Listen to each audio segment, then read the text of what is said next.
I mean, Tupac may be the all-time GOAT. My son played me this song the other day, and he was like, yo, you heard this? And he played me Hit 'Em Up. I was like, have I heard this? What do you think I was doing before you were born? Hey, I'm Ben, this is Jon, and this is Go Talk on Complex. Ready? Ready. All right. GOAT TV show. Sopranos.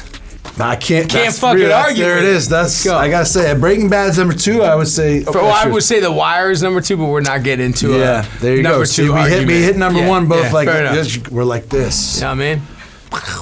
That was a good throw. You see that one? Oh shit. GOAT Marvel character. Wolverine, probably. Dude, the Punisher, bro. Dude, we're not doing fucking like personal shit. I mean, you gotta do I didn't say Daredevil, you know what I mean? That's fair. That's fair. Are you the best performer in the history of Marvel? Yes. No, I'm not going there. I just think the Punisher overall is the best Marvel character. Well, there you go. I'm thinking back to when I read the comics. I like Punisher, but I think Wolverine was probably the. Fair enough. Let's go. GOAT WWE wrestler. Oh man, I got a couple on that one. I would say the Junkyard Dog. The JYD. I would say JY motherfucking D. I would say Hillbilly Jim.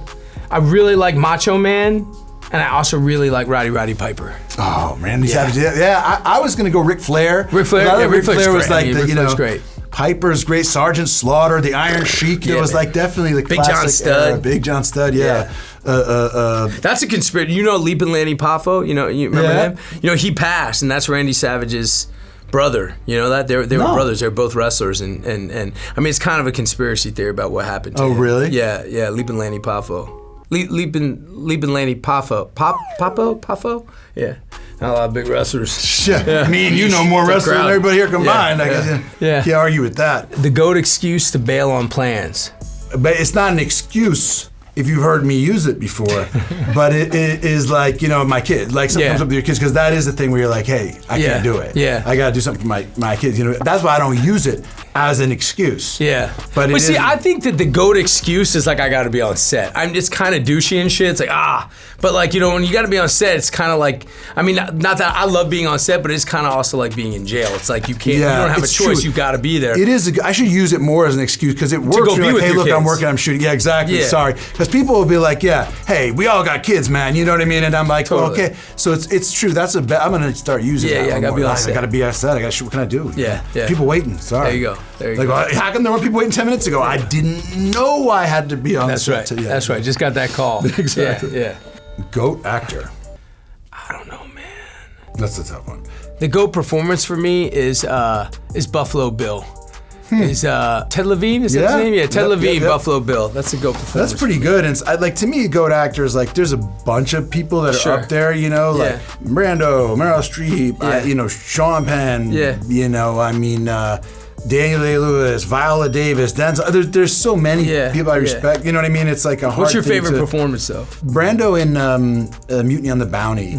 You can see all the other actors are doing what they had done up till that time, and Brando is doing the contemporary thing, and it's like a really good example of where you can see a guy is actually at the next level, and the rest of them just don't know what to do with it. And they're British, he's playing British. It's just, it's pretty amazing. Yeah.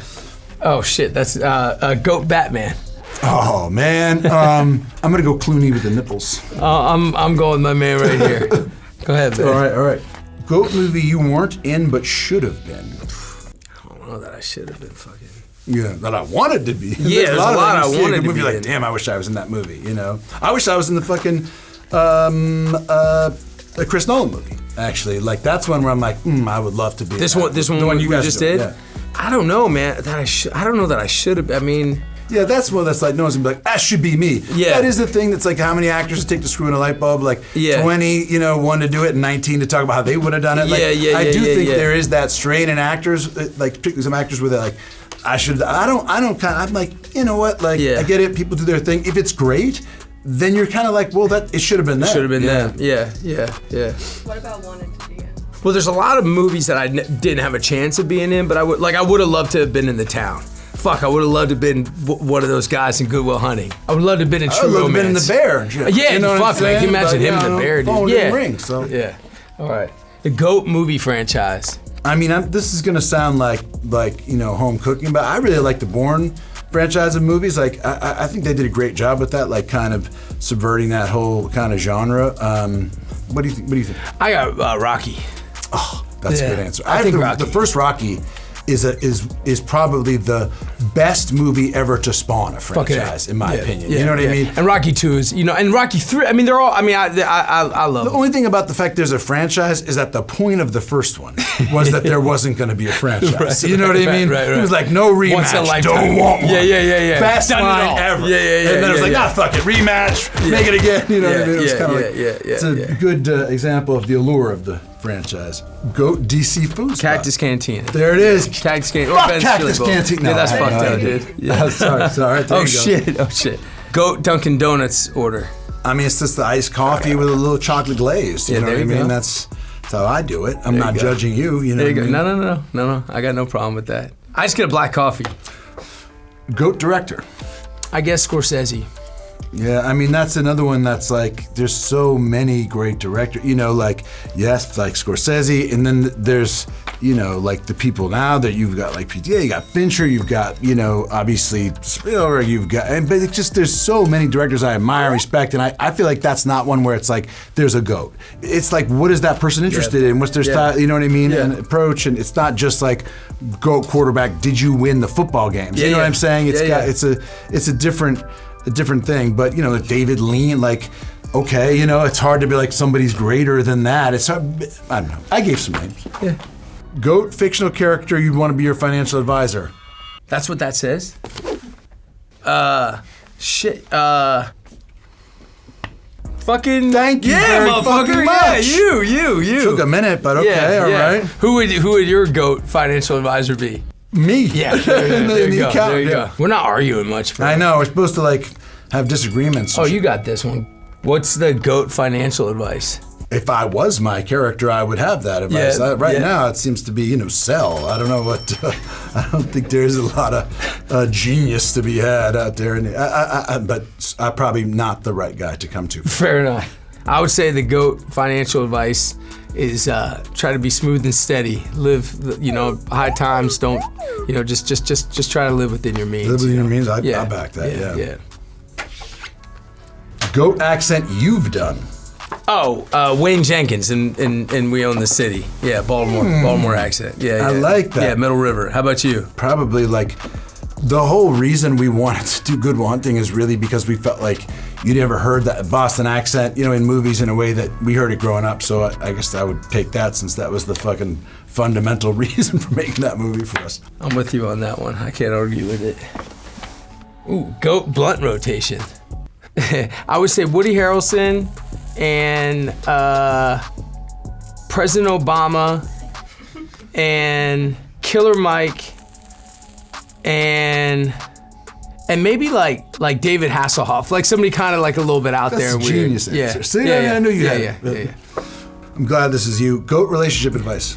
Just always remember it's the two of you against the world. Just remember at the end of the day, like that's the shorty and your two-man crew. Like it's the two of you, and it's like you gotta just put each other first. At the end of the day, put each other first. Sounds good. Yeah. What's the rapper Mount Rushmore? Depends if you're talking about historical or like, I think Lil Wayne should be on there, but I also think that like you're talking about like Eazy-E today, we're talking about like back, when we were young. A lot of people talk about like, Slick Rick or, and then of course there's like Kendrick right now. Yeah. So you got Lil Wayne, Kendrick, Slick Rick, and Easy? Yeah, I kind of at random, but I'd take that Mount Rushmore. I'd take that. I would take, not that Dre, that's Snoop. Yeah. There's a lot of like, you have pioneers, and then you're talking about like, Yeah. I think you need Biggie on there, and you need Tupac on there. Tupac has to be. Yeah, that's you true. need to be, but I'll put Easy on there, but even though he, and Kendrick, but I love that you put Lil Wayne on there. Tupac may be the all-time GOAT. Yeah. In my, It was like my son played me this song the other day, and he was like, "Yo, you heard this?" And he made me hit him up. I was like, "Have I heard this?" Yeah, motherfucker. What do you think I fucking, Yeah. I was like, I had a whole life I fucking lived before, Kids like to do anything he doesn't fucking know. He's always trying to be like, "Have you heard this Kanye?" I'm like, "Yeah, I've heard." Have you heard? I'm like, "Yes, I've heard music." Like, what do you think I was doing before you were born? You have NWA as an entity could occupy one spot. That's right. Maybe, I would put NWA. Yeah. I like Gangstar. Gangstar, wow, that's deep. Yeah. This is worst. Oh, worst? Worst of all time? Worst of all time tattoo you have. I mean, my tattoos are like my kids. I mean, I'll tell you the worst tattoo that I didn't get, but I really wanted to get nasty on my upper. Is that fucked? But like, yeah, that is a good call. Yeah, when I was young, I was like, that would be cool. But yeah, my wife was like, you're not getting that. See, I have a ton of cover-ups. You know what I mean? I've had removed, I've had cover-ups, over and over and over again. But and probably of the worst was like one of the first ones I got when I was 16 or something. I got like a guy was like, I'll do it. I was like, all right, do like a barbed wire thing. And I was like, what am I? My head was like real small because I was like, stop. It was like real tiny. It was terrible. So that's what I was like, I better get something to cover that. Yeah. And it started the process of like, I just don't have them where you have to see them for work because like I don't want to cover it and stuff. But what's the worst Boston sports loss that you still think about? The 2003 loss to the Yankees, the Red Sox in the ALCS. You know, Boone hit the home run.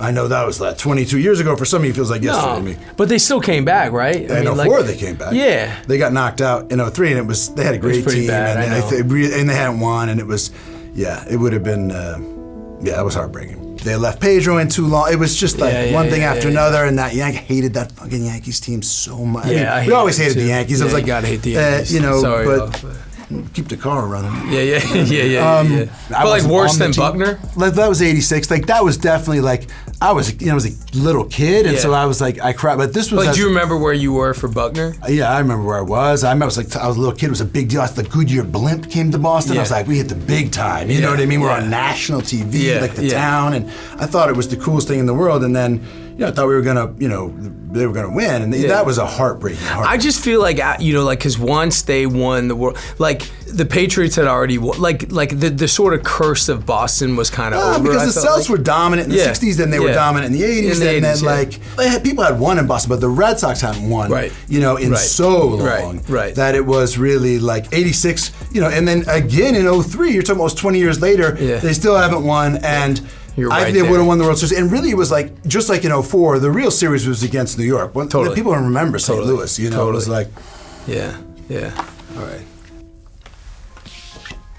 What's the worst advice that you ever got in your career?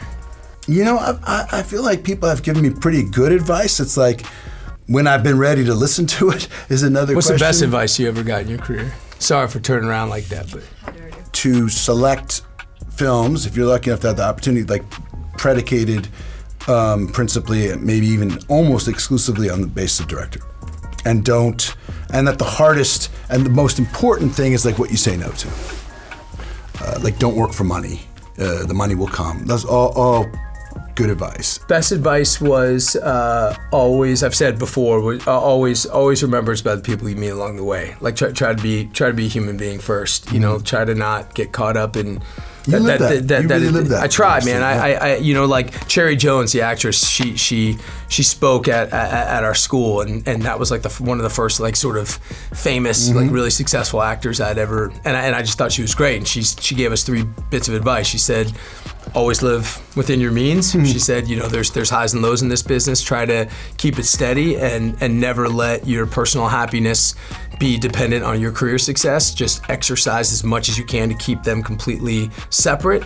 But most importantly, always remember it's about the people you meet along the way. And I think we get to do this thing. Advice. It is, man. And we get to do this thing where so many different kinds of people come together to make something. Like the actual process of making people of all races, all religions, all orientations, all political beliefs. I mean, you wouldn't believe, how different everyone is, but everyone comes in for this, pretty beautiful, kind of mission to make something, That's beautiful. I think that's 100% true. Yeah.